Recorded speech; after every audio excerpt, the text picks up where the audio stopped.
তাদের পক্ষ থেকে বলা হচ্ছে, অর্থাৎ অন্তর্বর্তী সরকারের পক্ষ থেকে বলা হচ্ছে তাদেরকে যাতে যৌক্তিক একটি সময় দেওয়া হয় এবং রাজনীতির যে যারা রয়েছে, রাজনীতিবিদ যারা রয়েছে, তারাও একই কথা বলছে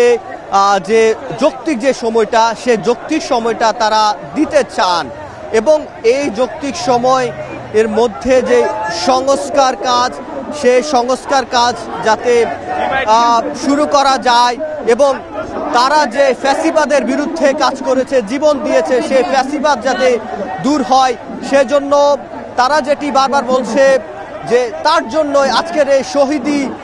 যে মার্চ রয়েছে, সেই শহীদি মার্চে সেটিকে স্মরণ করা হচ্ছে। এবং আমরা এখানে দেখতে পাচ্ছেন যে একেবারে স্কুল পড়ুয়া হবে, কম বয়সী শিশু বলা যায়, তার অভিভাবক মায়ের সাথে বোনের সাথে এসেছে এবং তার এখানে আমরা যেটি দেখছি যে ফ্রি কান্ট্রি তারা যেটি চাচ্ছে, অর্থাৎ দেশের যে স্বাধীনতা, সেই স্বাধীনতা রক্ষার্থে একেবারে আজকে আমরা যে শহীদি মিছিলে আমরা যেটি মার্চে দেখছি, সর্বস্তরের মানুষ, একেবারে এই শিশু থেকে শুরু করে বৃদ্ধ বনিতা সব স্তরের মানুষ এসে এখানে যুক্ত হয়েছে এবং আমরা যেটি দেখছি তারা যেটি তাদের স্লোগানে যেটি বলছে, যতক্ষণ পর্যন্ত এই যে তাদের যে দাবি, অর্থাৎ শহীদরা যার জন্য জীবন দিয়েছে সেটি যতক্ষণ পর্যন্ত না দেশ থেকে দূর হচ্ছে, যে সংস্কার যতক্ষণ না হচ্ছে, ততক্ষণ পর্যন্ত তারা রাজপথে থেকে বৈষম্য বিরোধী ছাত্র আন্দোলনের সাথে যারা শিক্ষার্থী রয়েছে, সেই শিক্ষার্থীরা তারা এই সংস্কারের মাধ্যমে ছাত্র জনতা যারা রয়েছে তারা শিক্ষার্থীদের সাথে আছে এবং আমি বলতে চাই ইতিমধ্যে শুরু হয়ে গেছে এখান থেকে রাজু ভাস্কর্য থেকে যে মার্চটি, শহীদি মার্চ, সেটি কিন্তু একেবারে আমরা দেখছি নীলক্ষেত অভিমুখে চলে যাচ্ছে। আমাদের সহকর্মীরা পথে রয়েছেন, আমি সহকর্মী সিউল আহমেদের কাছে যেতে চাই। সিউল আহমেদ জানাবেন বাকিটা।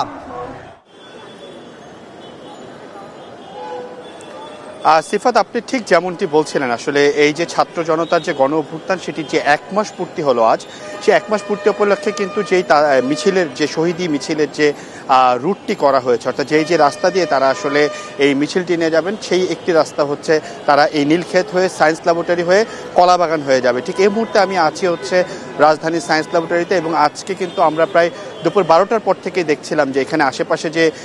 স্কুল কলেজগুলো রয়েছে, রাইফেলস পাবলিক থেকে শুরু করে সিটি কলেজ, আইডিয়াল কলেজ এবং অন্যান্য যে স্কুল কলেজগুলো রয়েছে, সেখানকার যারা শিক্ষার্থী রয়েছেন তারা কিন্তু এই সায়েন্স ল্যাবরেটরিতে জড়ো হতে শুরু করেছিলেন এবং তারা কিন্তু ছোট ছোট মিছিল করে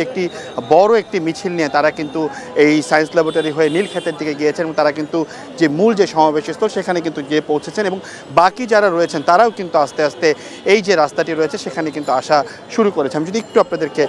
দেখাই, সেটি হচ্ছে যে এই যে রাস্তাটি দেখতে পাচ্ছেন, সেখানে কিন্তু এক এক করে বিভিন্ন স্কুল পড়ুয়া কিংবা কলেজ পড়ুয়া যে ছাত্ররা রয়েছেন তারা কিন্তু আসছেন। আমরা এখানকার বিভিন্ন ছাত্রদের সাথে কথা বলেছি, তারা কিন্তু আমাদেরকে একটি কথা বলেছেন যে এই যে 1 মাস পরে তাদের মধ্যে যে এক ধরনের বাক স্বাধীনতা কিংবা তাদের মধ্যে এক ধরনের যে চলাফেরার স্বাধীনতা, সেগুলো কিন্তু তারা ফিরে পেয়েছে, এমনটা কিন্তু তারা বলছিলেন। আমরা তাদেরকে জিজ্ঞেস করেছিলাম আসলে কেমন বাংলাদেশ তারা এই অন্তর্বর্তী সরকারের কাছে চায়। তাদের সবার কাছে প্রায় একটি উত্তর কমন ছিল যে আমরা যেন যেই দেশে থাকছি, যেই বাংলাদেশ আমাদের যে স্বপ্নের বাংলাদেশ, সেটি যেন আর কারো কুক্ষিগত না হয়, তারা যেন চলাফেরা করতে পারে, তারা যেন নির্দ্বিধায় চলাফেরা করতে পারে, তারা যেন নির্দ্বিধায় তাদের যে কথা সেটি যেন বলতে পারে, তারা যেন যেই আইন শৃঙ্খলা বাহিনী যেটি আছে সেটি যেন কোনো ধরনের অপরাধ ছাড়াই তারা যেন তাদের কাজটি করতে পারে। এই সকল দাবিগুলো কিন্তু কিংবা এই সকল পাওনাগুলো কিন্তু তারা বারবারই বলছিলেন যে আমরা আসলে এই যে অন্তর্বর্তী সরকার কিংবা যেই সরকার রয়েছেন কিংবা যেই বাংলাদেশ আমরা আসলে 71-এ আমাদের যেই বাংলাদেশ আমরা পেয়েছিলাম সেটি যেন তারা ফেরত পায়, সেভাবে যেন চলতে পারে, সেটি কিন্তু তাদের দাবি ছিল না। একটি বিষয় আপনাদেরকে জানিয়ে রাখি, সেটি হচ্ছে সকাল থেকে যখন এই মিছিলগুলো ছোট ছোট করে জড়ো হচ্ছিল, একই সাথে কিন্তু আমরা দেখেছি একবারে স্কুল পড়ুয়া যে ছোট বাচ্চা, যা আমার সহকর্মী সিফাত যেমনটি বলছিলেন, তারা কিন্তু তাদের অভিভাবক নিয়েও কিন্তু এই সায়েন্স ল্যাবরেটরিতে জড়ো হয়েছেন। আমরা অভিভাবকদের সাথে কথা বলছিলাম, তারা বলছিলেন যে শহীদি মিছিল, যারা আসলে এই বিপ্লবে যারা শহীদ হয়েছেন কিংবা যারা মারা গেছেন, তারা যেন তাদের রুহের মাগফিরাত কামনা করেছে এবং একই সাথে তারা কিন্তু বলছিলেন যে আসলে এই যে মিছিলটি তারা যেন তাদের উদ্দেশ্যেই করা এবং একই সাথে যারা অন্যান্য যারা রয়েছেন তারাও কিন্তু বারবার একটি কথাই বলছিলেন যে তারা একটি এমন দেশ চান যে দেশটি আসলে সবার হবে, যে দেশটি আসলে কোনো দল কিংবা কোনো মতের হবে না। তারা যেন তাদের মতামতটি প্রকাশ করতে পারেন, একই সাথে তারা যেন তাদের যেই কথা বলার বাক স্বাধীনতা সেটিও যেন তারা বলতে পারে, সে দাবিটি কিন্তু তারা সবসময় করেছেন। এবং আরেকটি বিষয় আপনাকে বলি, সেটি হচ্ছে যে এই যে এখন আমরা কিন্তু দেখতে পাচ্ছি যে সায়েন্স ল্যাবরেটরির মোড়ে রাজধানীর ideal school and college, Rifles public school and college, বিশিষ্ট Munshi Abdur Rouf school and college এবং একই সাথে যে আশেপাশে সিটি কলেজ সহ যে অন্যান্য কলেজের শিক্ষার্থীরা রয়েছেন তারা কিন্তু এখানে জড়ো হচ্ছেন এবং একই সাথে জড়ো হয়ে তারা কিন্তু ছোট ছোট মিছিলে এইখানে সমবেত হচ্ছেন। কারণ তারা চাচ্ছেন যে এই মিছিলটি যখন এই সায়েন্স ল্যাবরেটরি হয়ে নীলক্ষেত থেকে সায়েন্স ল্যাবরেটরি হয়ে তারা যখন এখানে আসবে, তারা যেন এই মিছিলের সাথে যোগদান করে একই সাথে যেন সেই মিছিলের সাথে তারা যোগদান করে সেই মিছিলটি কলাবাগান হয়ে, আমরা জানি যে রাসেল স্কোয়ার কলাবাগান হয়ে তারা কিন্তু সেটি পৌঁছাবে হচ্ছে শহীদ মিনারে। এবং আমি যদি একটু রোডটি বলি, সেটি হচ্ছে যে রাজু ভাস্কর্য থেকে এটি শুরু হবে, এরপর নীলক্ষেত হয়ে সায়েন্স ল্যাব, কলাবাগান, মানিক মিয়া এভিনিউ,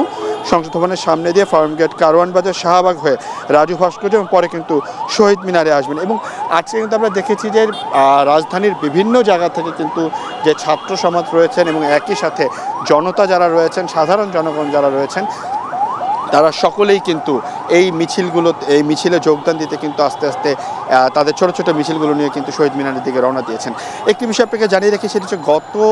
মাসের 5 আগস্ট আমরা দেখেছি যে তাদের যে লং মার্চ টু ঢাকা ছিল সেটি 6 তারিখে হওয়ার কথা ছিল, তবে তাৎক্ষণিক সিদ্ধান্ত নিয়ে সেটি 5 তারিখে নিয়ে আসা হয় এবং এই 5 তারিখে কিন্তু যে ছাত্র জনতা তারা সকলে কিন্তু রাস্তায় নেমে আসেন এবং এরপরে কিন্তু আমরা দেখতে পাই যে দুপুরের দিকে কিন্তু যে সাবেক প্রধানমন্ত্রী শেখ হাসিনা তিনি কিন্তু দেশ ত্যাগ করেন এবং একই সাথে কিন্তু তার যে ক্ষমতা সেটি প্রায় 15 বছরের যে ক্ষমতা সেটি শেষ হয়ে যায় এবং একই সাথে ছাত্র জনতার যেই উত্থাপন সেটি হয় এবং তারপরে কিন্তু আমরা দেখতে পাই যে 8 তারিখে ডক্টর মোহাম্মদ ইউনূস অন্তর্বর্তী সরকারের প্রধান হন। একই সাথে আমরা দেখতে পাই যে তার যে উপদেষ্টা পরিষদ সেটি কিন্তু আস্তে আস্তে তৈরি করা হয়। এবং আরেকটি বিষয় আপনাকে বলে রাখি যে এই যে গণ অভ্যুত্থান হলো, যেটি জুলাই বিপ্লব হিসাবে আমরা বলছি, সেখানে কিন্তু প্রায় 1000-এরও বেশি মানুষের মৃত্যু হয়েছে, যেখানে ছাত্র জনতা, পুলিশ, আইনশৃঙ্খলা বাহিনী সহ প্রায় 1000-এরও বেশি মানুষের মৃত্যু হয়েছে এবং একই সাথে প্রায় কয়েক হাজার মানুষ কিন্তু আহত হয়েছে, যারা এখন বিভিন্ন হাসপাতালে ভর্তি আছে। এবং আমরা কিন্তু প্রায় দেখেছি যে হাসপাতালগুলোতে আমরা যাদেরকে দেখেছি তারা অনেকেই শরীরে বুলেট নিয়েও কিন্তু এখনও পর্যন্ত হাসপাতালে চিকিৎসাধীন রয়েছে, অনেকের চোখে সমস্যা দেখা দিয়েছে, অনেকে শরীরের বিভিন্ন জায়গা কিন্তু আপনার ফেলে দিতে হয়েছে। এবং এই যে মিছিলটি, সেই মিছিলটি কিন্তু আমরা সেই মিছিলটি কিন্তু আমরা দেখেছি যে ঠিক সায়েন্স ল্যাবরেটরি হয়ে সেই মিছিলটি কিন্তু আমরা দেখেছি যে সেই মিছিলটি কিন্তু নীলক্ষেত অভিমুখে পার হচ্ছে এবং নীলক্ষেত থেকে এই মিছিলটি আসবে এই সায়েন্স ল্যাবরেটরি থেকে কলাবাগান হয়ে ধানমন্ডি 27 হয়ে তারপর কিন্তু সংসদ ভবন হয়ে শাহবাগ হয়ে তারা আবারও যাবেন। আমরা ঠিক এই মুহূর্তে চলে যাব আমাদের সহকর্মী আজহার লিমনের কাছে, যিনি আছেন